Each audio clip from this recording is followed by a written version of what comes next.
But I like Martha. Martha, Jesus says to her one thing, honey, you got so much achievement and want to get it done stuff in your head, but you're missing the one thing. Your one thing isn't necessarily Jesus' one thing. And Jesus continued the conversation with her. And you can see it in John chapter 11. Because in John chapter 11, Martha and Mary send to Jesus because Lazarus, their brother's really sick. Lazarus dies, and I love what happens. Remember the first time you meet Martha?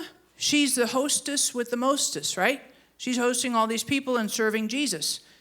Now, in John chapter 11, she continues the conversation because she leaves her house, who is full of grieving people, mourners who are lamenting the death of Lazarus. She leaves all of them. In the past, she would have been the hostess, right? She leaves all of them to go be with Jesus, right? She keeps the conversation going. And she has a conversation, and in the conversation, John chapter 11, amazing discussion about Jesus being the resurrection. But then you watch her, and I love who she is, because in John chapter 12, the very next one, she's hosting again, having Jesus over for dinner.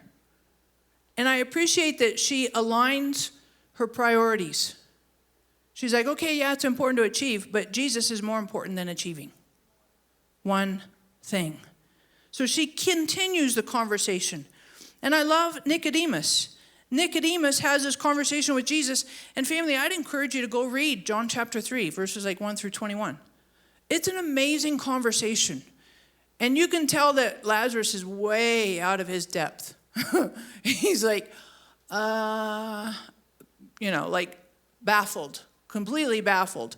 But if you continue reading in John, you'll see multiple times, a couple more times in further chapters, that Nicodemus decides to let go of his family heritage, all that Judaism upbringing.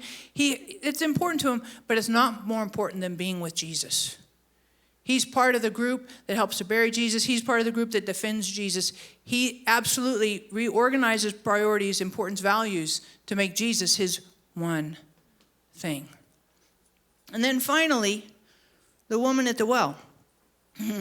Jesus does the mic drop. Hey, you've had 5, 6 husbands and one thing, right? Her relationships.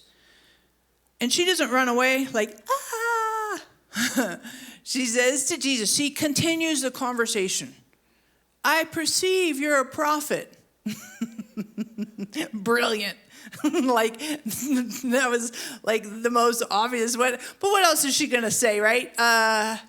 Hey, Sarah's jokes, hot and cold. I perceive you're a prophet. And then she says, well, you Jews say we should worship in Jerusalem, but we think we should worship out here. And we know that when Messiah comes, he will tell us all things.